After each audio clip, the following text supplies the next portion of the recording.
You all in today's session of Internet of Things. So today we will discuss sensor. As we have already seen in the previous lecture, what is a sensor? We have already seen the concept of sensor. So what is a sensor? A sensor is basically a device which sense or detect your physical change that is coming from your physical layer and convert that particular parameter into your electrical signal. Okay, so this is the basic working principle of your sensor. Now we are moving toward our presentation.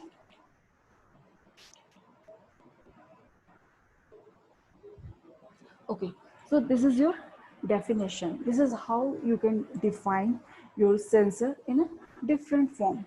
First one that we have already know, a sensor is a device that detects and responds to type of inputs from the physical environment. Second one, a mechanical device. It is a mechanical device sensitive to light, temperature, radiation level that transmits a signal to a measuring or control instrument. Third one, a sensor is a device, module, machine, or subsystem whose purpose is to detect events or changes in its environment and send the information to other electronics, frequently a computer processor. So these are some definition we are using to define our sensor. Okay, so based on the parameter that is detected by your sensor, we can divide our sensors in different types. Okay, so these are some types of your sensor. First one is your temperature sensor. Temperature sensor will detect your temperature or heat. Second one is your light sensor. It will detect your light input. Third one is your magnetic sensor. It will detect your magnetic parameter. And next is your ultrasonic sensor. It will use your ultrasound waves. And your pressure sensor, it will detect your pressure. Proximity, as you know, proximity sensor will detect your presence of some particular object. Next is your IR sensor. IR sensor is based on your infrared radiation. And third one is your biosensors. What does it mean? Biosensor, it will detect some biological parameters. So next is your PIR sensor. So we have already seen different types of your sensor based on their input parameter. So this is your PIR sensor. This is how your PIR sensor looks. PIR means your passive infrared radiation sensor. It will detect your motion, right, of some particular object. Okay, so this is the working of your PIR sensor. Next is your ultrasonic sensor. Okay, ultrasonic sensor will measure distance between your sensor and some other object. Which principle? It is based on the principle we have already shown in the diagram.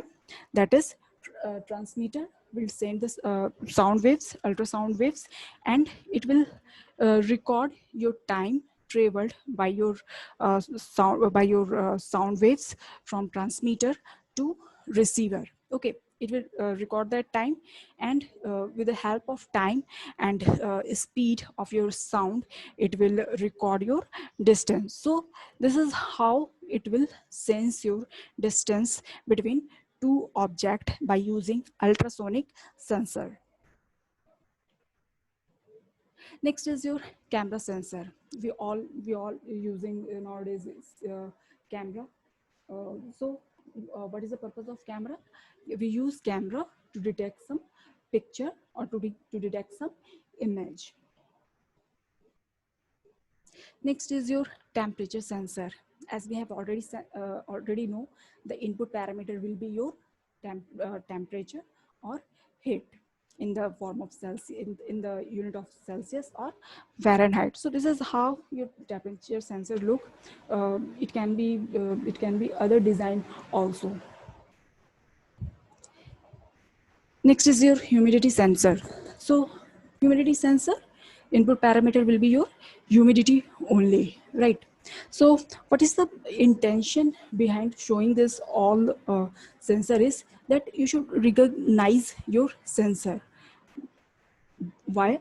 Look only. Okay, so along with this, along with recognition, you need to know about the parameters of sensor. You need to know about name and series of particular sensor. So next is your some more points on your sensor. The first one is your the sensor based on certain stimuli. Stimuli means your parameter. As we have already seen, sensor based on your certain parameter. It can be your heat, pressure, light, and anything. Second point is they can measure the things in the physical characteristic of the environment of the system, and these changes are basically converted to electrical signal. Okay, so in the temperature sensor, what happened? Heat is getting converted into electrical signal.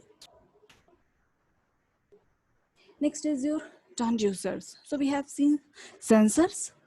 Now we will see what is transducers. So before knowing the concept of transducer, we should know about actuator. So what is actuator? Actuator is basically your doer, right? Like your fan. What is fan? Fan is your actuator. If we take example of remote and fan, we are operating a fan using your remote, then your fan is your actuator, right? So what is transducer? Transducer is the transducer is the uh, transducer is the collective combination of your sensors and your actuator. Means what does it mean? Actuator plus sensor is equal to transducer.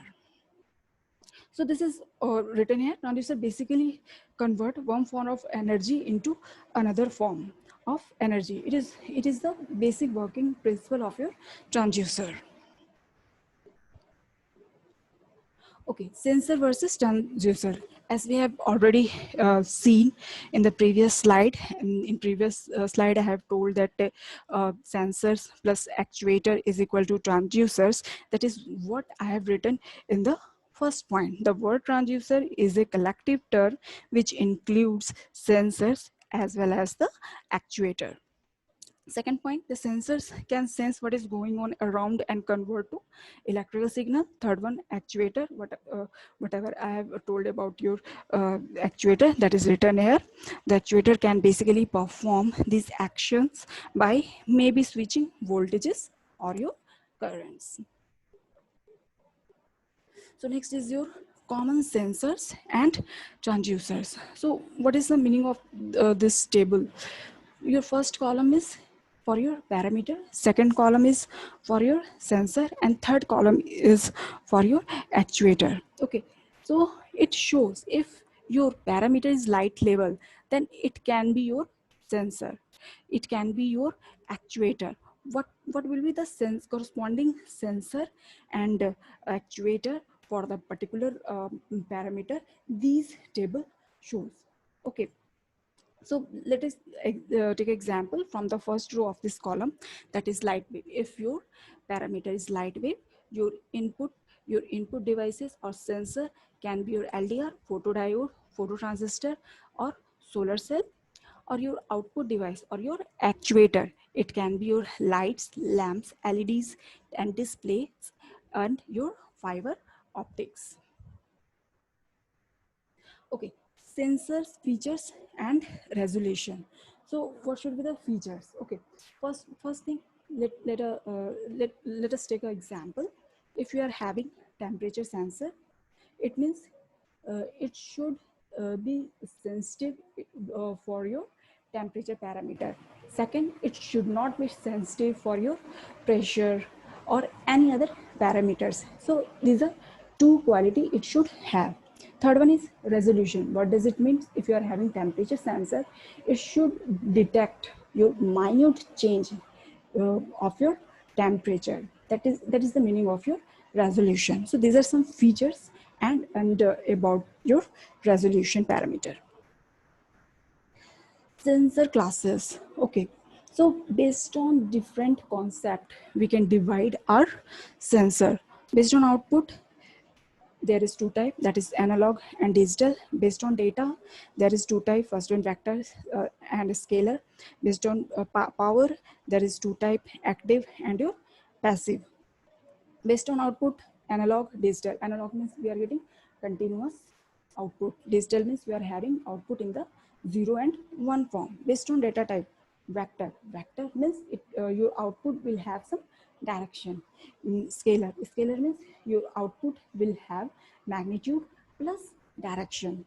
Based on power, it will have uh, it will have two types, that is active sensor and your passive sensor. Active sensor means what? It will have its own power. It will have the capacity to generate power. Okay, and passive means it requires some external source for the power purpose. Okay, so sensor classes, whatever I have told about your different types of classes, I have written here only. You can see for analog sensor is continuous output. For digital, the sensor gives the digital output on and off. Scalar, measure scalar variables, and your vector, your direction is also there. Passive, need power from external sources. Active, self-generating their own voltage and current. So next is the different types of sensors. So here I have shown different figures for your sensors. Actually, first thing I have told you, you should be able to recognize which type of you are having the sensor. Okay, so these are the diagram or figure of your different types of your sensor. Okay, so basically what we have seen the basic concept of sensor. We have seen different types of your sensor. We have seen different figure of your sensor. We have seen different classes. We have gone through some concept of your actuator and transducers. Okay, so these things we have seen in today's session.